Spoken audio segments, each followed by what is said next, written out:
Economic reforms since 1991.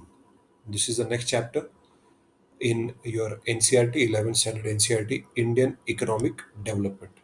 तो हमने देखा कि कैसे फर्स्ट चैप्टर में हमने देखा कि इम्पैक्ट क्या हुआ ब्रिटिश का हमारे इकोनॉमी पे। उसके बाद हमने देखा 1950 से 1990 तक इंडिया की इकोनॉमी काफ़ी हालत ख़राब हो चुकी थी। हमें वर्ल्ड बैंक और आईएमएफ से लोन लेना पड़ा और उनके टर्म्स एंड कंडीशंस हमको सुनने पड़े। तो वही टर्म्स एंड कंडीशंस को इम्प्लीमेंट करने के लिए हमको 1991 के रिफॉर्म्स इम्प्लीमेंट करने पड़े। तो हमने ये पढ़ा है कि Indian economy adopted mixed mixed economy है हमारी, जहाँ पे दोनों कैपिटलिस्ट और सोशलिस्ट दोनों की जो अच्छी बातें हम इम्प्लीमेंट करते हैं, पब्लिक सेक्टर और प्राइवेट सेक्टर दोनों मिलके हमारी सोसाइटी की सोशो इकोनॉमिक डेवलपमेंट के में मदद करते हैं। Now what were the reasons, हम शॉर्ट में देख लेते हैं कि 1991 के रिफॉर्म्स के रीजंस क्या थे। सबसे मोस्ट इम्पॉर्टेंट था कि India met with an economic crisis relating to its external डेब्ट। तो हम काफ़ी चीज़ें जो इंपोर्ट कर रहे थे, और import specifically oil, petroleum, diesel जो इंपोर्ट कर रहे थे उसको हम रीपे नहीं कर पा रहे थे। हमारा जो फॉरेन एक्सचेंज रिजर्व था वो बहुत कम हो चुका था। इतना कम हो चुका था कि it would have lasted only for the fortnight, एक 14 to 15 डेज ही, वो 2 वीक्स तक ही वो सर्वाइव हो पाता। और उसके बाद हम जो भी एक्सटर्नल डेब्ट है वो हम पे नहीं कर पाते, तो हम एक डेब्ट ट्रैप में पकड़े जा सकते थे। और हालत काफ़ी ख़राब हो गई थी, इन्फ्लेशन काफ़ी बढ़ गया था। जो भी एसेंशियल आइटम थे उनकी महंगाई बहुत बढ़ गई, वो भी बहुत महंगे हो गए थे। And it was not a good time to be. उस टाइम पे बहुत ज़्यादा प्रॉब्लम फेस करना पड़ रहा था इंडिया को। Second, the crisis was further compounded bye rising prices of essential goods. जैसे मैंने आपको बताया कि प्राइसेस काफ़ी बढ़ गए। Inefficient management of the Indian economy in the 1980s। 1980s में हमने पिछले चैप्टर में भी देखा कि काफ़ी ऐसे चीज़ों में गवर्नमेंट इन्वॉल्व था जिसमें उसको ज़रूरत नहीं थी, जैसे कि modern bread. Government was producing bread, तो ब्रेड प्राइवेट सेक्टर भी कर सकता है। So the government kept on doing certain things which it did not, मतलब ज़रूरत नहीं थी उनको। उन चीज़ों पे ध्यान देना चाहिए था जो एसेंशियल्स हैं, जैसे कि food, shelter, electricity, education, health sector, जहाँ पे प्राइवेट सेक्टर ज़्यादा इंटरेस्टेड नहीं था। तो उस चीज़ में ज़्यादा ध्यान देना चाहिए था। लेकिन फिर भी जो गवर्नमेंट ओन्ड कंपनीज थी वो चल रही थी, वो इनएफिशिएंट थी वहाँ पे। वो रेवेन्यू जो जनरेट हो रहा था वो सफिशिएंट नहीं था, टैक्सेशन भी सफिशिएंट नहीं थे।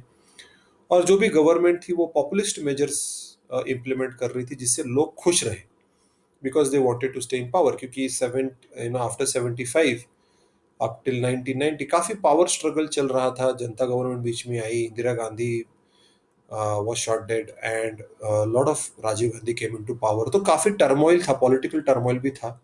उस वक्त इंडियन इकोनॉमी का मिसमैनेजमेंट काफी हो चुका था, और उसके वजह से हमें ये रिफॉर्म्स लाने पड़े। This led to the reforms of 1991। Background देखते हैं। Development policies required that even though the revenue were very low, the government had to overshoot its revenue to meet challenges like unemployment, poverty and population explosion। इसी समय अगर आप देखेंगे तो population explosion हो गया था। हमारी पॉपुलेशन ऑलमोस्ट डबल्ड हो गई थी 20-30 सालों में, बहुत ज़्यादा बढ़ गई थी। उसके उसके वजह से अनएम्प्लॉयमेंट बढ़ गई, पावर्टी भी बढ़ गई। और भले ही हमारा रेवेन्यू इतना नहीं था, क्योंकि मैंने आपको बताया सारे corporations, companies, they were running in losses, और काफ़ी टैक्सेशन से भी इतना रेवेन्यू जनरेट नहीं हो रहा था गवर्नमेंट के पास। But still government had to keep spending, उनको एक्सपेंडिचर करना पड़ रहा था। क्योंकि जो भी, जैसे कि पावर्टी एलिवेशन स्कीम्स है, wage generation, employment generation schemes है, उनमें इम्प्लीमेंट करने के लिए पैसा तो लगेगा। अब क्या करें, there was no other option. अगर वो नहीं करेंगे तो फिर भी प्रॉब्लम हो सकती है, क्योंकि फिर लोग क्रिटिसाइज करेंगे कि आपने अनएम्प्लॉयमेंट, पावर्टी के लिए कुछ नहीं किया। So even though गवर्नमेंट का रेवेन्यू इतना नहीं था, we still had to keep overshooting the expenditure. Development programmes पे we had to continue spending, so that but still वो जो डेवलपमेंट प्रोग्राम्स थे, इंफ्रास्ट्रक्चरल डेवलपमेंट प्रोग्राम्स जो थे या सोशो इकोनॉमिक डेवलपमेंट प्रोग्राम्स जो थे, वो इम्प्लीमेंट करने के बावजूद वो स्कीम से कुछ ज़्यादा पैसा, कुछ ज़्यादा रेवेन्यू आ नहीं रहा था, जनरेट नहीं हो रहा था। Government was not able to generate sufficiently from internal sources such as taxation, ये मैंने आपको बताया। टैक्सेशन से भी रेवेन्यू उतना जनरेट नहीं हो रहा था। पब्लिक सेक्टर अंडरटेकिंग्स का इनकम बहुत कम था, बहुत सारे तो लॉसेस में रन कर रहे थे, उन पे ही ज़्यादा खर्चा हो रहा था। जो भी फॉरेन एक्सचेंज बोरो कर रहा हमने किया था बाकी के देशों से, इंटरनेशनल फाइनेंशियल इंस्टीट्यूशन से, वो ज़्यादा से ज़्यादा जो पैसा हम बाहर से बोरो करते थे वो हमारे बेसिक कंजम्पशन नीड्स को फुलफिल करने के लिए स्पेंड करते थे। जैसे कि फॉर एग्जांपल जो फार्मर होता है, वो बैंक को बताता है कि हमें मुझे खेती-बाड़ी के लिए मुझे लोन चाहिए। लोन लेता ज़रूर है, लेकिन उससे वो सिर्फ़ अपना बेसिक नेसेसिटीज़ जैसे कि फूड है और मेडिकल का खर्चा है, एजुकेशन खर्चा, वो लोन से वो पैसा उस वैसा इस्तेमाल करता है रादर देन एग्रीकल्चर। वैसे ही इंडियन गवर्नमेंट की हालत हो गई थी कि rather than spending it on the infrastructure development, industrialization, investment in agriculture, वो बेसिक चीज़ें जैसी हैं providing electricity, providing food, providing, वही सिंपल सी बात है कि सैलरीज पे करना, अपने जो गवर्नमेंट एम्प्लॉइज की सैलरीज पे करना है, जो बेसिक कंजम्पशन नीड्स है उसको ही पे कर रही थी। और उसी वजह से काफ़ी सारे जो देश थे वो या दूसरे इंटरनेशनल इंस्टीट्यूशंस इंडिया को, they were not ready to give them any kind of loan. No attempts, no attempt was made to reduce such profligate spending, nor sufficient attention was given to boost exports. हमारे imports बढ़ते जा रहे थे, लेकिन हम export ज़्यादा नहीं कर पा रहे थे क्योंकि हमारा ज़्यादातर जो एक्सपोर्ट हुआ करता था वो एग्रीकल्चर का हुआ करता था। बाकी की चीज़ें ज़्यादा डेवलप नहीं होने के कारण या उनकी क्वालिटी इंटरनेशनल स्टैंडर्ड से नहीं मिलने के कारण हम वहाँ से भी ज़्यादा रेवेन्यू जनरेट नहीं कर पा रहे थे। तो एक्सपोर्ट कम, इम्पोर्ट ज़्यादा। तो अगेन फॉरेन एक्सचेंज बाहर ज़्यादा जा रहा था रादर देन कमिंग इनसाइड, तो हमारा एक्सपेंडिचर ज़्यादा हो रहा था। 1980s में government expenditure became to exceed its revenue by such large margins that meeting the expenditure through borrowings became unsustainable. अभी हम बोरो करके लोन लेने के बावजूद, पैसा बोरो करने के बावजूद, अभी हम हमारा जो एक्सपेंडिचर है, जो भी खर्चा है, वो भी पूरा नहीं कर पा रहे थे। तो काफ़ी बुरी हालत हो गई थी इंडियन इकोनॉमी की। फॉरेन एक्सचेंज सफिशिएंट नहीं था। और काफ़ी सारे जो इंटरनेशनल लेंडर्स थे उनको वापस पैसे भी हम इंटरेस्ट तक पे नहीं कर पा रहे थे। ऑल्सो नो कंट्री और international funder was willing to lend to India.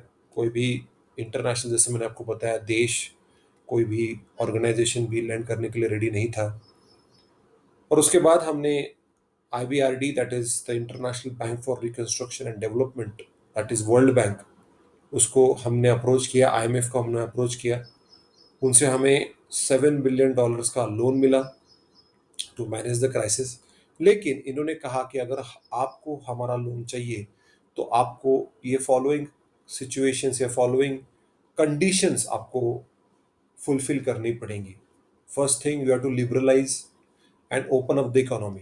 Private sector पे सारे रिस्ट्रिक्शंस आपको हटाने पड़ेंगे, आपको इकोनॉमी लिबरलाइज करनी पड़ेगी, सारे रूल्स एंड रेगुलेशंस आपको रद्द करने पड़ेंगे।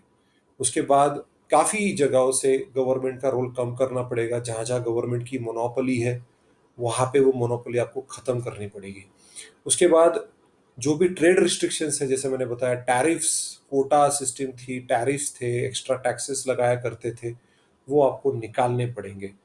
तभी जाके आपके एक्सपोर्ट बढ़ेंगे, इंपोर्ट भी बढ़ेंगे। अदरवाइज आपको ये लोन नहीं मिल सकता। तो obviously Indian government accepted this conditions. और उसी के बाद ये कंडीशनैलिटीज को एक्सेप्ट करने के बाद इंडिया ने उन कंडीशनैलिटीज को इम्प्लीमेंट करने के लिए द न्यू इकोनॉमिक पॉलिसी को लॉन्च किया।